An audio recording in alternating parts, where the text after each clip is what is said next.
An opening session with welcoming remarks and an opening followed by a short health break. Thereafter, the session will be closed. Excellency Abiy Ahmed, Prime Minister of the Federal Democratic Republic of Ethiopia, Your Excellency William Ruto, President of the Republic of Kenya, much Excellency Prime Minister Abiy Ahmed, for your welcoming remarks as host of today's quartet meeting. At this point, I would like now to invite His Excellency William Ruto, President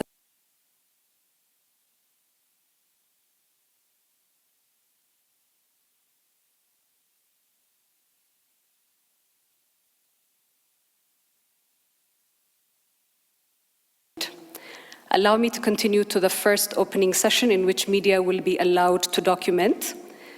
At this point, I would like to invite His Excellency Ambassador Bankoye Adeyo, African Union Commission Representative, remarks. Followed by that, we will be heading out to undertake green legacy planting of seedlings. Kindly vacate the hall.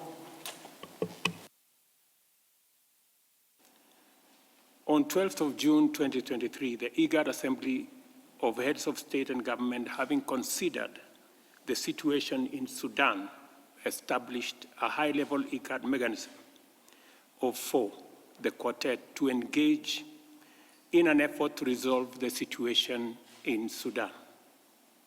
I am delighted to convene this first meeting of the quartet today. In this regard, I welcome the members as well as the representatives of the two parties in Sudan. I also note and wish to thank all the partners that have joined us at this meeting.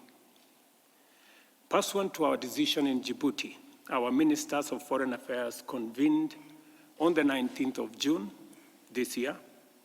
There has been a number of engagements aimed at securing a cessation of hostilities and commencing dialogue at various levels.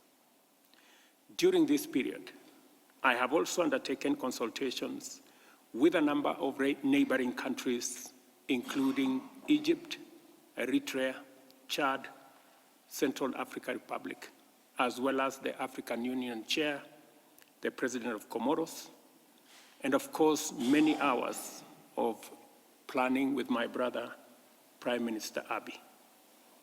In all the instances, there has been a strong emphasis in support of the IGAD effort to end the conflict, address the worsening humanitarian crisis, and facilitate engagement in an inclusive political process that restores civilian governance to Sudan. The situation, ladies and gentlemen, in Sudan is grave. As the conflict continues unabated, we are witness to its devastating impact on the people, on Sudan, and on the region. To date, the number of displaced individuals have surpassed the 2.9 million. More than 2.2 million people are internally displaced, while over 640,000 have sought refuge in neighboring countries. I strongly condemn this senseless violence, the brutal attacks on civilians, including women and children, and the extensive destruction of property and infrastructure that is threatening the nationhood of Sudan and spurring uncertainty across our entire neighborhood. The atrocities in Darfur are alarming. The targeted interracial attacks are particularly concerning as they steadily spiral into a humanitarian catastrophe. Our meeting must address this unfolding situation. Critical is the need for an immediate assessment of the security and humanitarian situation with a view to ensuring that action is taken to protect the civilian population. While the crisis in Sudan continues to escalate, the response remains inadequate. In spite of the various challenges on the ground, it is incumbent upon us and the international community to scale up assistance to the affected populations.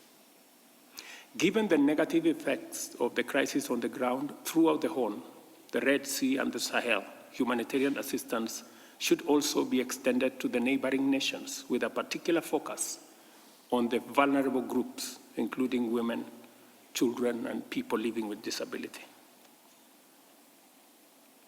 I am happy that Martin Griffith is in our midst today, and hopefully he can work with the region to urgently scale up humanitarian operation.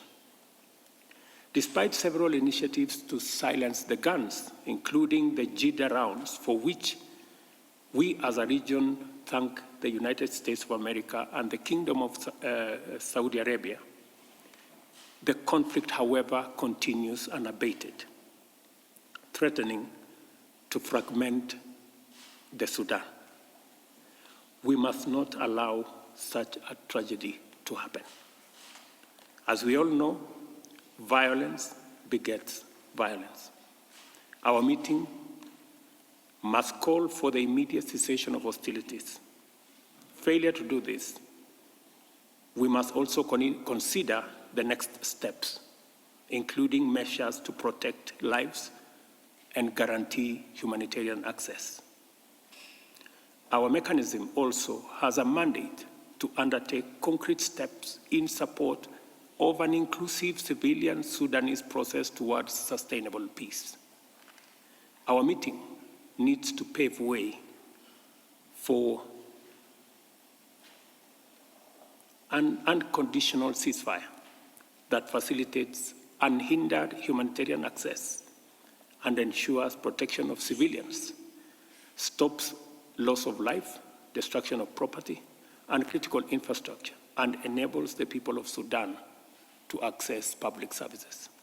Secondly, the structured commencement of 3 pathways towards conflict resolution and the restoration of the voice and aspirations of the people of Sudan for a democratic transition.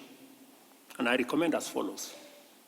Track 1, establishment of safe humanitarian corridors.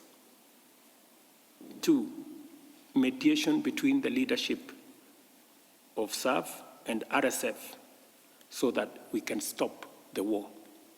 And number 3, commencing all-inclusive dialogue aimed at restoring Sudan to democratic governance. I believe this approach reinforces the search for peace and will allow progress that lays a firm foundation for a peaceful and stable Sudan.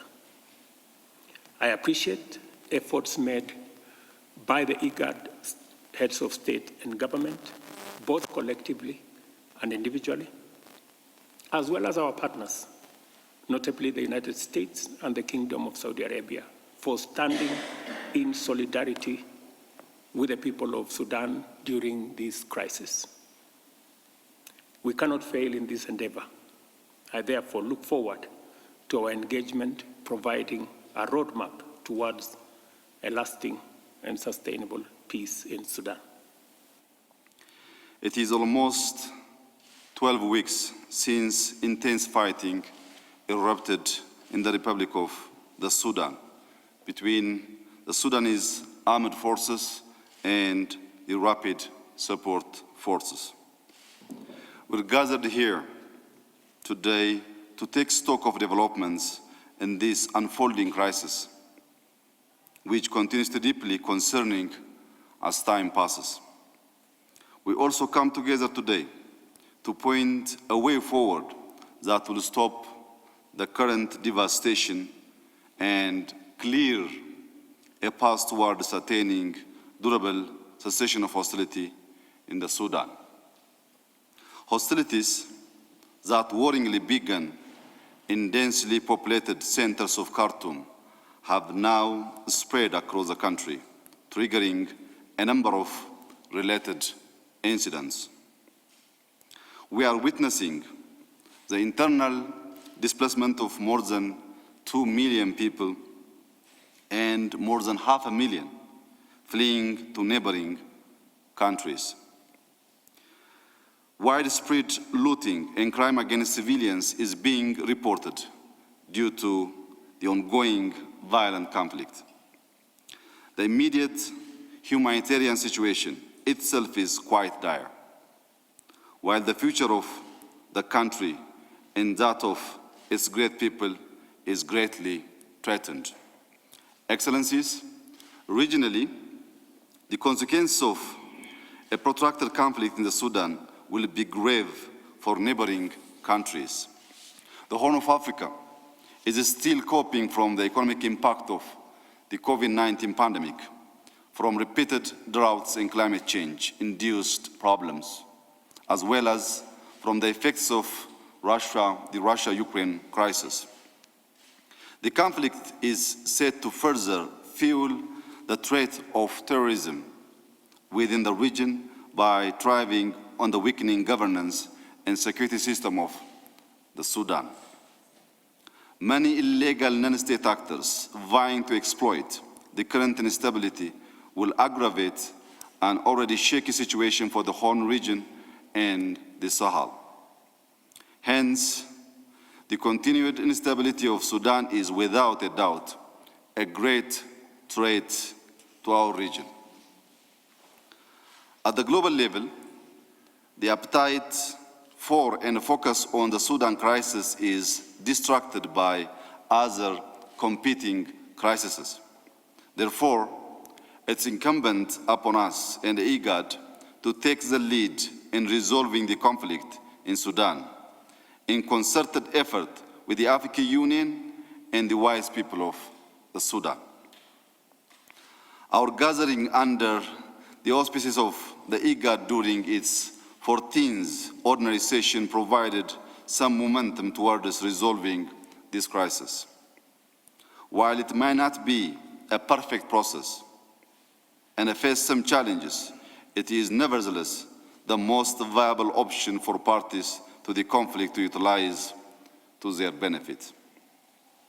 The well-being of the people of Sudan and the stability of this great nation needs to be the guiding light for both sides. A zero-sum approach to this delicate situation will inevitably lead to mutual destruction and the complete obliteration of the Sudan. Surely, no side in the conflict wants this. Ethiopia continues to strongly believe in the capability and wisdom of the Sudanese parties to come to a peaceful resolution so long as external actors are not involved in fueling the conflict. We reiterate that multiple, simultaneous, competing and sometimes conflicting peace initiatives needs to be avoided. Alignment of other mechanisms with existing regional initiatives is of paramount importance.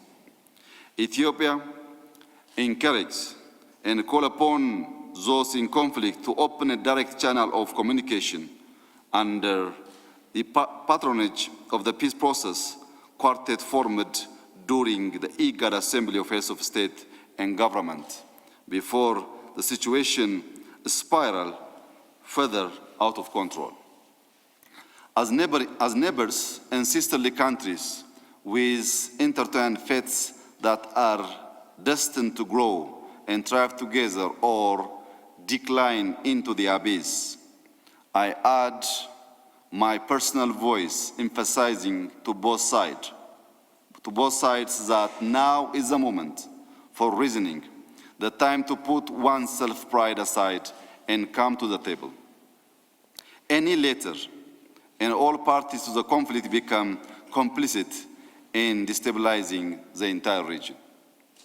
In conclusion, I strongly believe you are all leaders who would like to deal with hope and not complete despair and destruction. The way forward should not be stonewalling every effort proposed to overcome our predicament. As you all know, we are in a very difficult situation. We should look for a way to resolve it, not to create obstacles. We shall therefore seize this occasion to come up with tangible outcomes that will pull us out of this crisis. We owe it to the people of the Sudan and to the future of our region. I thank you.